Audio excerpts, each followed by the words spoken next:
I honestly don't know a more transparent dropshipper than me. I'm literally going to reveal with you the hardcore profit that I generated last month. This is after all my expenses, fees, software costs, professional services, everything that I spent subtracted from what I actually made to see the true profit at the end of the month. And for reference here, this is referring to the month of January 2026. So I want to break this down. First off, I don't want to brag or boast or even flaunt what I did. I just wanted to show this with you guys for educational purposes. On top of that, I do want to break down and set some expectations because a lot of people want to get started in dropshipping or are currently doing it and they're just lost, confused. How much money do they really need to get started? What do the hardcore numbers look like? And when you're managing a multi 5-figure a month or even 6-figure a month dropshipping brand, what actually goes into running that, fueling that, and how much does it really cost and how expensive is it to really run a business, and are the profits even worth it? Are the margins really good in drop shipping? And at the end of this video, I also want to just talk a little bit of mindset because I do think a lot of people get caught up in the strategies, the techniques, but I want to share with you some of the important things that I learned that helped me get from where I was a year ago to where I am now. So for reference here, this software is called Wave. It's just like QuickBooks, but a little cheaper because I'm trying to cut down on all my expenses. And it's a good software for bookkeeping. And the way it works is that it connects directly to your checking account, savings accounts, credit cards. So in other words, you can't really fabricate the numbers you see in this platform because you literally have to connect it directly to the bank accounts. And so the numbers I'm going to share with you is directly from one business checking account, and then multiple of my expenses I spread out across a couple business checking accounts. Credit cards.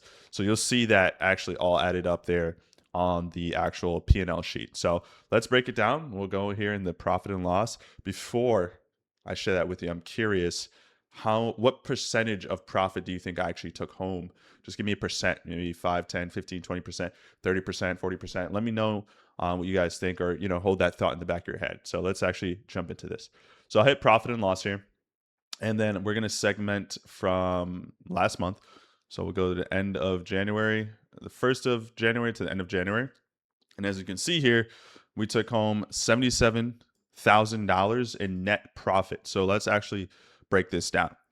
So product sales, as you know, I'm a drop shipper. So I find products from China, I build a website, I create marketing content around that, Facebook ads, launch those ads to customers. They buy the product from the website, and then my suppliers in China will ship the product directly to my customer. I never touch or see the product.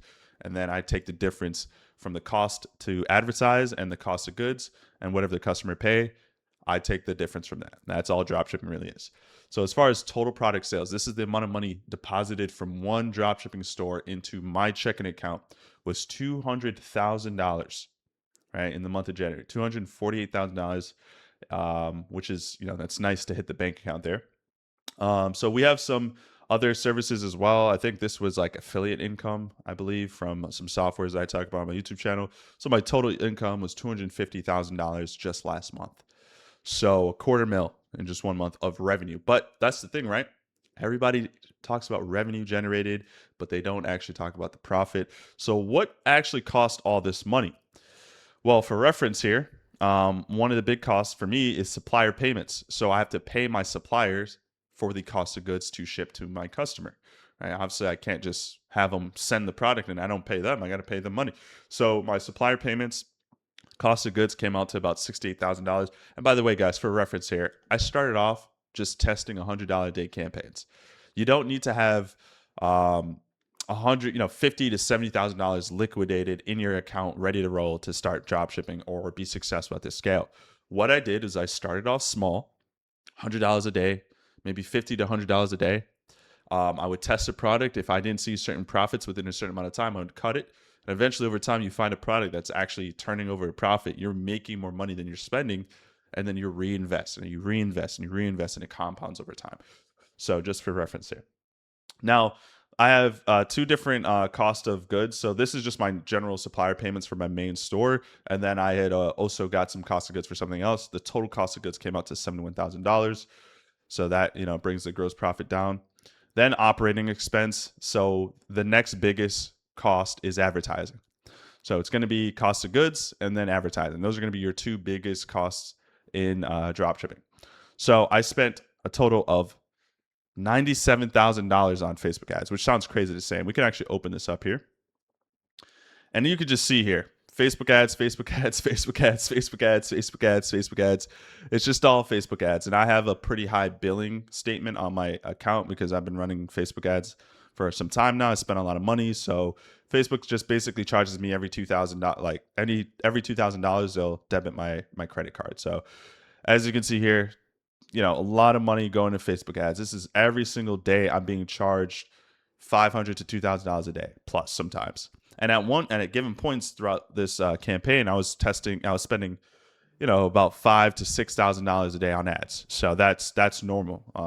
And again, I didn't have $5,000 to $10,000 a day to just start off with. I started out. I have business credit cards, and I just started with what I had, and I built and reinvested over time. So as you can see here, we can scroll all the way from the start of January 1st all the way to the 27th. Just boom on just ads alone. Absolutely crazy. So I pay $350 in big service charges, and I think this is just the wire fee. Yeah, so this is the wire fee. So every time I wire money to my supplier, my bank charges me, which is Chase Bank, by the way, it charges me a flat fee to do a domestic wire of $25. I don't pay my suppliers through credit cards and stuff because that takes up more fees. I'm paying an additional, sometimes 5% on the entire order when I could just pay a flat rate of $25. So every single time you see a $25 charge, it's because I wired my supplier $5,000 or whatever for cost of goods. So that's what that is there. Education and training. I think I bought an AI course for $37 or whatever, or maybe it was $30 plus some fees on that. Interest expense. So I had just finished paying off my last credit card that had a balance. So obviously, if you know or don't know, the way credit cards work is that you get a certain amount that you can spend that isn't your money. It's the bank's money, and they're saying, hey, you can spend $10,000 on this credit card. You have a $10,000 spending limit. If you spend $3,000 of that every single month, you have to pay that back in full, or else you incur interest, which basically says, hey, look, you don't have to pay the entire credit card off, but if you don't, we're going to charge you a little bit of extra money for not paying the entire credit card in full. And like I mentioned to you, I didn't start off with $80,000 to spend on ads. I started off with very little, and I kind of had to delay my credit card payments over time where I couldn't pay them off in full. So I would spend $6,000 on ads in a month to test stuff. But because I broke even or lost money, I couldn't pay back that full $6,000 on my credit card. And every 30 days, it needs a full payment, or else I'll start inquiring interest. So that's what that was, $400 of interest. This is just, you had money on your credit card and you didn't pay it off, we're going to charge you $400 extra. Now, luckily for me, I've paid off all my credit cards. Moving forward, I will always pay my credit cards off in full now, just because I have abundance of more money. But yeah, that's just really painful. Membership fee. So one of my credit cards is the Amex Gold card, which is one of the best credit cards for running Facebook ads. You get 4x points, which is great for travel, hotels, and flights. So every year they charge $375 just to have the credit card. It's pretty expensive, but it pays itself because you get, if you're spending like I am, let's see here, let me go back. If you're spending $97,000 a month on ads, which comes out to about $1 million a year on ads, you'll pay the credit card off pretty quickly. You can always transfer your points into hardcore cash if you need to, or pay off statements, your billing statement. So I could always pay off this fee, which is interesting. This fee of $375. So professional services. So I had hired an accountant to do this for me, and also a bookkeeper, and then also my CPA. So that's just like professional services from my accounting, CPA, and then I believe also some legal fees as well. Software and subscriptions. So I spend a lot on software and subscriptions because I test so many with AI now. There's a million new AI tools and softwares out there. So I like to test a ton of them. I know that there's tools and stuff like that where you can get an all-in-one platform to get all the different AI tools, but honestly, like, I don't really care. I just want to try the different softwares out there. So we can Shopify, Loom, Shopify, these are the different Shopify apps that I like to play around with. This is Wave, actually the same subscription tool. I have some Google stuff here, Slack, Post Scan Mail, which is my online mailing service. So Firefly. So I just have a ton of different, and it goes on and on. I have a ton of different softwares that I like to test and play around with. Website domains, which is just buying new domains for testing new stores. And so that's it. So my net profit margin at the bottom here, as you can see, is 30%. So 30% net profit as a dropshipper is actually really good, especially at that scale. Most dropshippers shoot for 20 to 25%. So I had a pretty profitable month, and the goal is to just hover around 25% or more in net profit every single month. So obviously these numbers are great, and honestly, I'm just grateful, man. I'm very grateful. I worked really really hard to get to where I am, and I just feel like I'm just getting started. You can look back on this YouTube channel. I started my journey about a year ago, and I had no idea what I was doing, just making mistake after mistake. And I just want to share with you guys that it just takes one step at a time. I know people can see these big numbers now, and that's what tends to happen, right? You see these really successful people when they're at the peak of their success, but you never see them in the beginning, behind the closed door when no one was watching. What were they really doing? That's to me the true sign of success. Someone that doesn't have to flaunt their success, someone that doesn't have to boast about it or lie or fabricate about it, but also someone that's happy with grinding in the dark and grinding behind closed doors because they're focused on the goal itself and not flaunting, showcasing it, and trying to make it cooler than it really is. This was a lot of work and effort, man. A lot of pain, a lot of ups and downs, a lot of failures, a lot of mistakes. But I'm glad I did it. If I were to do it all over again, I'd be more than happy to, because it was a very shaping experience, right? This type of stuff really shapes you, who you are as a person, and most people aren't willing to do this because they get scared of the wrong things. When I got started in dropshipping, I knew it was going to be very expensive, time consuming, very challenging. A lot of people say dropshipping is saturated. It's not saturated, it's just more competitive, and to compete in dropshipping requires more skills. That's more so what it is. And I knew that going into it, and I was ready to take that challenge on. I was ready to accept that, and that's why I became successful, because I knew what I was getting into, and I knew it was going to be hard, and I just accepted that.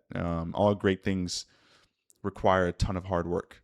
And also, whatever amount of work you think it's going to take to accomplish a goal, it'll probably take 10 times more effort than you realize.